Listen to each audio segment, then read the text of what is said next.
Alright guys, sorry I ran out of memory again. These videos get really long, and I'm sorry about that. When you're doing a million little steps and you want to give detail to people, it takes forever. If these videos get long, just watch them in 2 times. Just click on the little gear and change it to 2 times speed. So you can see how easy that went through. And basically now it's stuck up here, so I just got to get a tool to grab that out.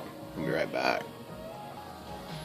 Okay guys, so I'm just going to grab these out of here real quick. Just careful you don't damage your other parts in there.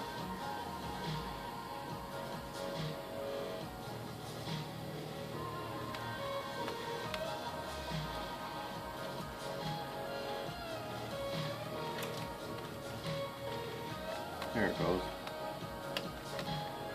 Oh, it's being kind of a booger. Okay, so remember to go on top of this linkage too. I was just going to warn you about that. Nothing quite like getting it all done soldering and realizing I'm on the wrong side. And you got to undo it all. Okay, so now at this point, we'll zoom out so you can see. What we're going to concern ourselves with next at this point is just going ahead and getting this thing into physical position. Because obviously we need to trim this wire back. It's not going to need to be, like 14 miles long, because we're just going, like from here to here. So that's like 14 miles minus 7 inches. You don't want to break your leads off here either, so take your time. And you can see everything is so stinking dinky. And what you're going to be trying desperately to not do is just break these terminals off. Now, it's not really that big of a deal to bend this, but now that I've said that, it's probably going to break, because you've tinned the leads, so they are going to be a little bit brittle. So you just kind of point that in the direction you want it to go, just keeping in mind that you can actually put the uglier side down, up, whatever side you want it to be on. Now is the time to decide. Do I want that to be up? Do I want that to be down? If you're going to be leaving yourself access for future repairs, that sort of thing. It all needs to be decided right now. Because the next step is going to be to basically get it sunk down into the foam, which for me is really easy because I melted a freaking hole in the side of the wing. And you notice that I've kind of... I'm going to try to adjust this just a little bit, guys. If you see, I've mounted it kind of right there so that it's flush, but it's pointed slightly downward and slightly forward, but it's otherwise flush. Now you don't want it so much forward compared to the rest of the plane that as you're flying you still want to be able to see it forward, but you don't want to totally miss it backward. And you're going to get a little bit of light distribution by just having a drip of CA on there. But you're not going to CA any of that until you're totally soldered in with all your wiring, and you're not going to fix these holes or anything like that yet. This hole, just to demonstrate, I know it's hard to see in the video, but that is a hole. That's where I actually had that heat from my wire. So obviously this is part 2 of the video. So I'll take this, just like we did on a couple other projects, and I'll actually stuff that and fill it, and you'll be able to tell. You'll be able to tell more in the video than you will in person, because you're watching it. But the average Joe is going to say, whoa, cool lights. They're not going to see the little mar on the finish, because believe me, after a couple weeks of flying this, you're going to have mars down here anyway from striking it on the ground while you're crashing. So now the next step, we change our focus to kind of getting everything to fit over here, which is a fun part of this project.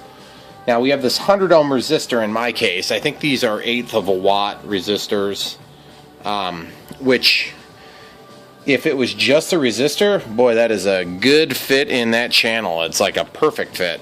But you've got to share the space with all this wiring and everything. So at this point, remember how I told you there was a color on here somewhere? Well, one of them's marked black, so this is the negative. because I incidentally had to trim off the resistor. And then this one here is the ambiguous unmarked end, so that must be red. So the red one goes directly to the wire, so it might be easier to do that one first, it might be easier to do that one second, or it might be horrible either way. So what I'm going to probably do is I'll probably just go ahead and chase this up into that crack and just kind of get a feel for about how long I want to try to make it. Bearing in mind that you still have some flexibility right this second, but you're going to lose that as soon as you cut this. So I'm going to cut it just ever so slightly longer.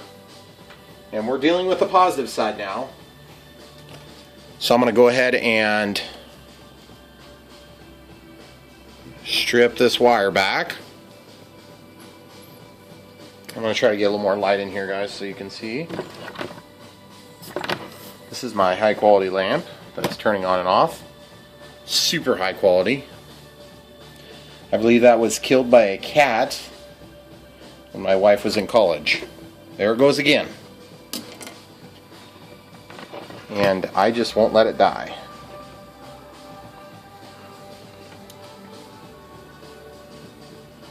This cat acted like a dog and it knocked the lamp over, and it was hilarious. And I believe this cat also killed a plant that we still have living to this day, which is crazy.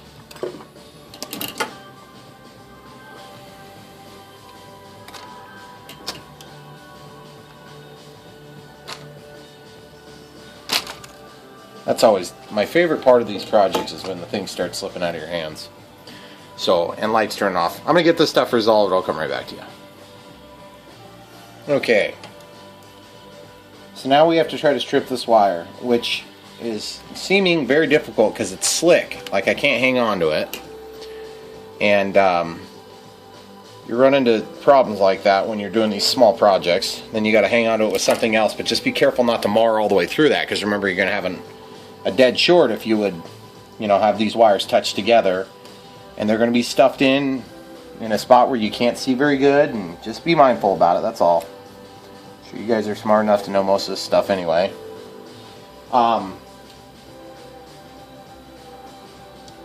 I'm just going to walk this cable back down into my channel. It evidently got yanked out by somebody named me while he was jacking around trying to get the thing stripped off. Okay, now it's back into the channel. It's probably about this time in the video when you're saying, why the heck do you do this to yourself, Ryan? It's about this time in my life when I say, why am I doing this to myself? Well, just because I really like LEDs on these planes. I'm trying to make it so you guys can see, but at some point I gotta get this stupid thing in here. Hey guys, take a look at that. That is phenomenal. Look at that amazing miracle of science. Got that thing in there just fine. Now I just gotta fold it over and solder it, and hope that we haven't compromised the integrity of the wire at all. I don't think we have. But it wouldn't be the first time I thought everything was just fine and it all went horribly wrong. Okay, so we just wrap that around, bearing in mind that we don't have any heat shrink on there, and that is perfectly fine, because we're basically going to dip that into hot glue at the end, and that is the way it's going to be. So, soldering iron, check. Tip cleaned, check. Solder, check. Fire alarm pulled out of the ceiling and moved to the other side of the room. Check. There you go. Let it sit for a second to cool and then reheat again. Make sure you get a good flow. Once it flows in there, you're pretty much golden. Now we just have to try to renegotiate for room and all that here in a minute. And one thing you probably want to try to do is use a resistor to tap into this ground on one side, and then you're going to tie the wire to the other side. And keep your loops approximately the same. You can go ahead and route those back and forth upon themselves, but you do run out of room really quick in this channel. So if that happens, we'll just have to remove a little bit more material here, which this was already screwed up anyway here, because from Horizon Hobby it must have come with that squished in there, because mic tape was always wanting to pop up on this. So since this is an 1/8 of a watt resistor, it's very small in terms of the thickness of the legs, which is great for what we're doing. So now I just have to decide how much contact I'm going to get if I can just kind of dig this through. Oh yeah, got it in.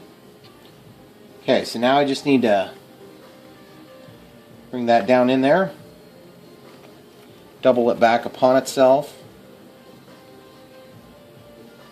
and then I normally would want to do like a loop and a twist and all this crap, but I'm just not feeling it tonight. I don't think it's going to happen. So I'm going to just do a single loop, and then I'm going to take my clippers and I'm going to clip it right there, which I'm realizing they're not sitting. I'm going to go grab them. Okay, back with my side cutters. Just going to clip this lead. Okay, lay that to the side, and soldering iron. Tips clean. Clean it again. Now this time, when I do this, my objective is to actually put this together, but then also I want to make a good bond between all those wires that I felt like I didn't get crap for connection on.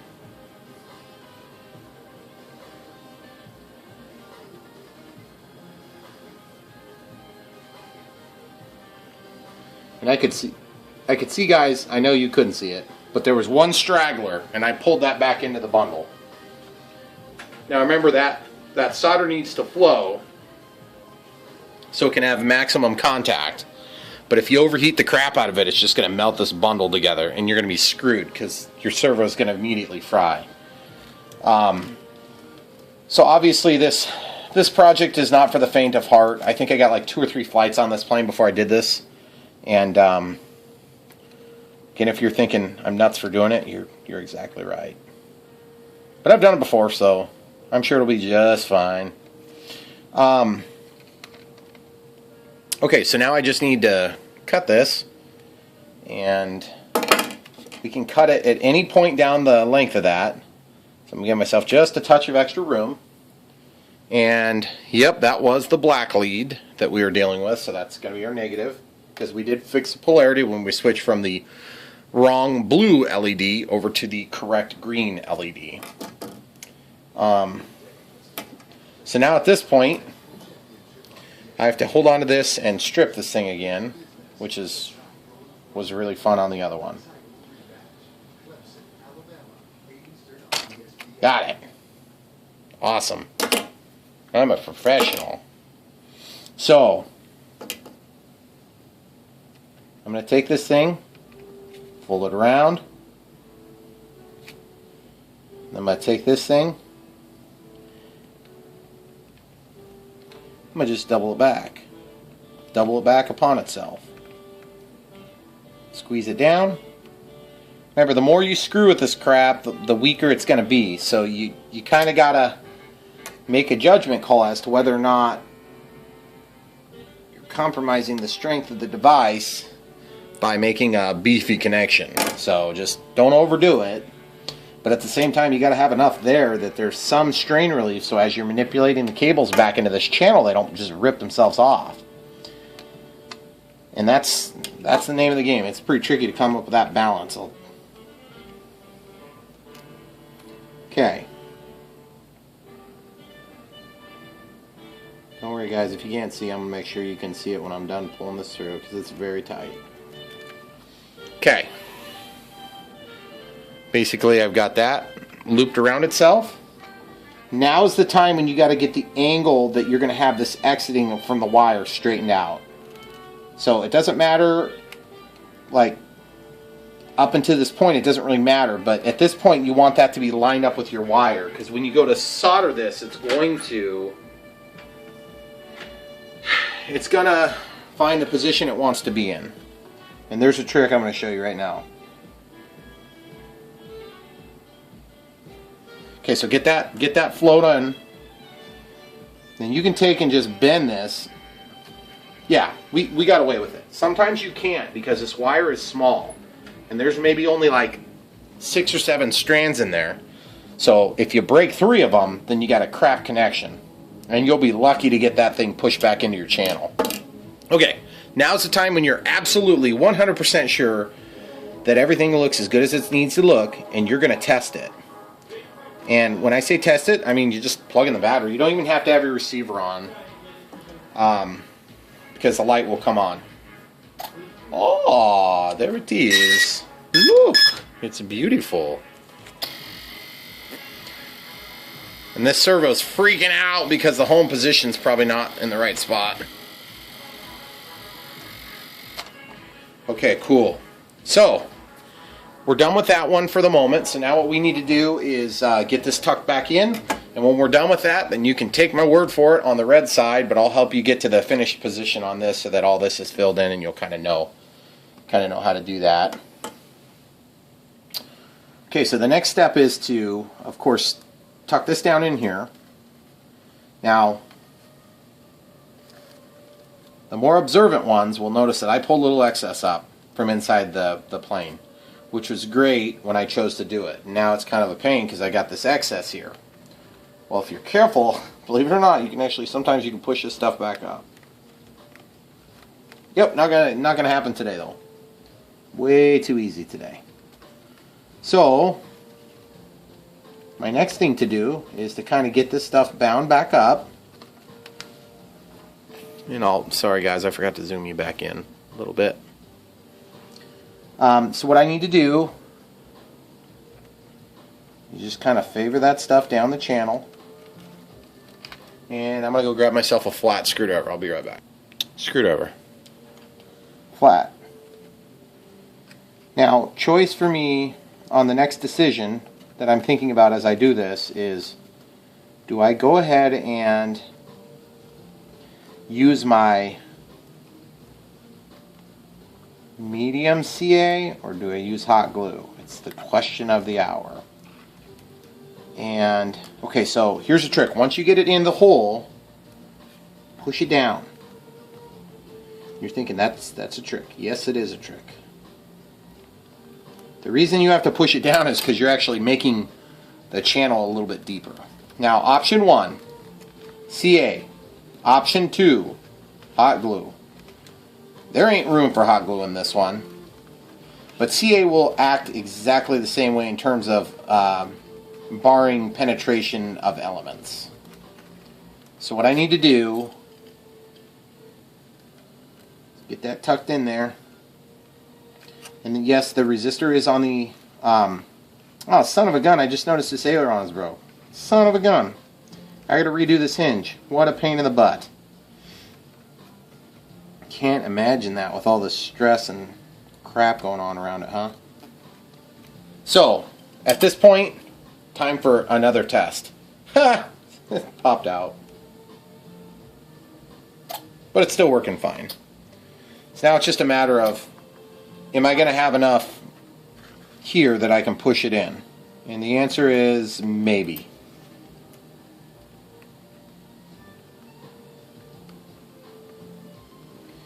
Yeah, I think it will. Because look guys, the LED pushed out. So, not a big deal. Just need to make a decision. So, now that this is routed through, I'm probably going to go ahead and just, worst case scenario, I can slide some of that wire up into the servo pocket. So for now, I'm going for the liquid gold medium CA. And remember, we don't have any heat shrink over this, so this is kind of like your last and only hope. So I'll show you when I'm done. Okay guys, we got some CA in there.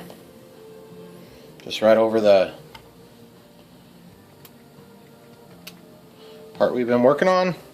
Put a little kicker in there. Let it set up. Give her another drip. Give her another drip over each solder joint. And that's all I really care about. The rest of it, I could care less if it gets set up or not. So let it set and come back to it. Okay, so now that's in there pretty sturdy. Now we just have to decide what we're going to do with this excess. Option 1, cut the airplane open, dink around with it a bunch, get the wire pulled back through. That's a good option if you're like not lazy. But I'm just going to do this. I'm just going to double it back on itself for 1/2 of a loop. I'm just going to push it down in there, and that's going to be the end of it. And I'm never going to think about it again until I watch this video, and then I'm going to say, why didn't I just fix it right? Well, because it was probably 1:40 in the morning, and I didn't care. So that's that. Now, you know, Kicker will stop this adhesive from re-adhering. So I'm going to go grab a little bit of alcohol and wipe that, and then I'm going to stick this tape back down, and then we can go ahead and deal with this LED, getting that mounted, and then you guys can take my word for it on the other side, and I'll give you a final shot with the red and the and then we'll do something about the tail light hopefully too. Isopropyl alcohol. Wipe it. This is going to help to remove any residue from the kicker, so we can get good adhesion to reapply this tape. It's already going to look like crap because you're going to have a bump here.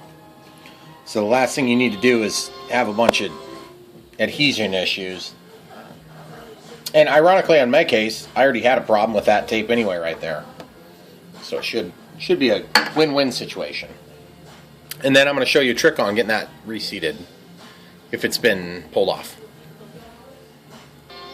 This is my amazing trick. Foam Cure, flexible, crystal clear.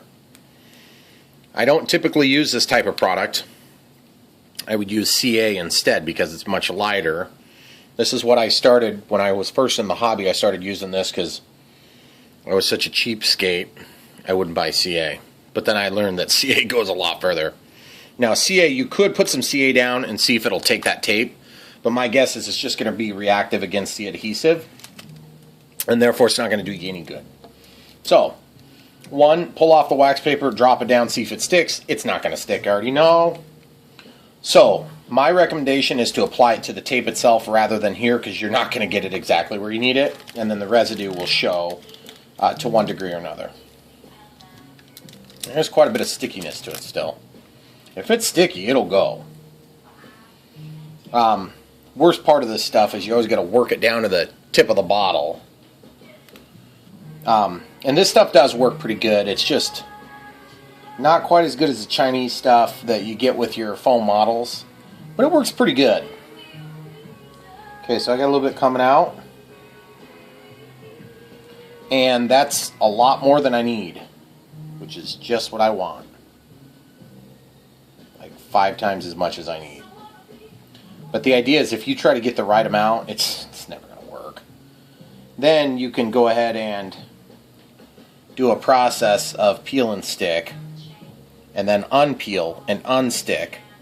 And what you're going to do is you're going to spread that, and it's going to tack up. You see how it's kind of getting those stringies in there? Here, I'm going to zoom on my camera, and it's going to get crap all over it. Okay, so you see how it's peeling up? So you're actually engaging this glue is going to set up and get more tacky. And that's really all you need, is just that tackiness. And this stuff does work pretty good if you do it right. If you don't do it right, it works like crap. And I learned that lesson after about my 7th bottle of it. So hopefully you guys can learn a little quicker than I did. Then you just take and just work it back down. And oh my goodness of humanity, you can still see 2 beige wires. And I guess, I think when I'm touching up my paint out at the wingtip, I'll probably go ahead and touch that up. So the idea is, hopefully this tape will stay down now, because it wasn't down from the factory.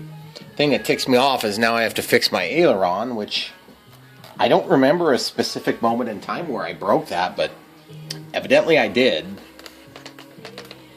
So the way I have to fix that is to cut 2 very small pieces of tape and essentially move the aileron over and drop it into the hinge point and tape it. And that's the only way I've ever found to work on these. Otherwise you end up screwing yourself. You make them too hard to move. Like if you do a finger joint like on your flaps, these things move way too much. You'll burn up that servo. And you can't use a CA joint. They're way too strong. Okay, so now I'm stuck with the predicament of trying to get this wire to go back. So option 1, push and run the risk of breaking this joint somehow. Option 2, pull and have maybe a little bit better control over it. So I'm going to go with that. They're both bad choices. One's slightly less bad though. And you see it's walked back. Now that last little bit I'll probably push it. But before I push it, time for some cotton. I have some cotton here. And that had some alcohol on it, so that's just wonderful. I have some clean ones over here. Just like this. That is a regular cotton swab that you would normally clean your ear or your nose or whatever it is you're cleaning. Your fingernails or whatever. So take this stuff, stuff it into the hole. And remember, you want to do this before you put your last little bit in, obviously. And that's going to help to fill and hold and suspend your CA inside that hole. And it'll offer a little bit of backing for the LED. You do not have to do this step if you don't burn a gigantic hole in your plane like I did. If you did burn a gigantic hole, I'd recommend doing it though. So, option 1. Option 1 is to slide that back and fill this void. That option is not probably the easiest option. Option 2 would be to do the same thing again and stuff it here instead. Notice that I haven't put any CA on there yet. No big deal. We'll have our opportunity. Okay. And the cool thing about this project, guys, is normally we'd be just getting done running the wires, and we'd still have to do all the terminations and then tap the battery terminal, which is kind of a doozy on these Horizon Hobby ones, the small ones. But really, like this is basically done as soon as you're done with this. The problem is back there, when I do this light, then I have to figure out where I'm going to tap power, and I'll probably just tap into one of the servos. So ultimately, I have to open up this plane anyway. And would you look at that? Look how nice that looks already. I haven't even done anything to it. The cotton just helps to obstruct the fact that there was a hole there like 2 minutes ago. And remember, we're not adding like very much weight at all with this cotton.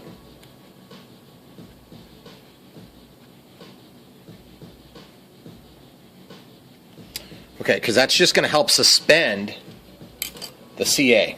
And this is gap filling, Instacure, medium. So what you want to do is just get a drip on it, and it will actually wick in there. See, it just sucks it in. Just pretty awesome. It works good usually. It works great until it works horrible. Then once you get that in there, you can take and smooth it one time. Just remember, your fibers are going to want to line up a certain way. Try not to fight them. If you get an extra fiber or two, just let it be. Okay, now I'm going to take the CA, the kicker, and I'm just going to give it a kiss. And it will change yellow for a second if you do a big piece. So don't freak out, it'll go back to normal. And then I'm going to just give it one more drip here. And be careful, guys, this will have a tendency to want to seal up the tip of your bottles. I'm sure you've had that problem before if you work with the CA much. Okay, and it gets hot, really hot. Like that almost feels like it was burning me there when I went by. Okay, so now let's talk lighting. This light needs to be tipped forward a little bit to correct for the nuance of angles while we were doing that. It needs to go forward a little bit. So I'm going to just push it. I'm hoping you guys are getting a great view of this, which you're not. Sorry, guys. Okay, so it's pointed slightly forward. It's actually pointed at this exact angle. That's where it's shooting, okay? You're going to have angle of attack here. You'll be able to see that because the CA will actually dissipate that light better than just its natural housing. Natural. There's nothing natural about it.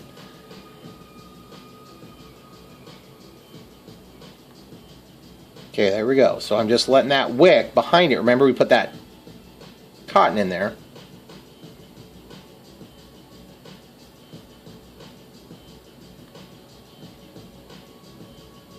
Okay, so trick number 1.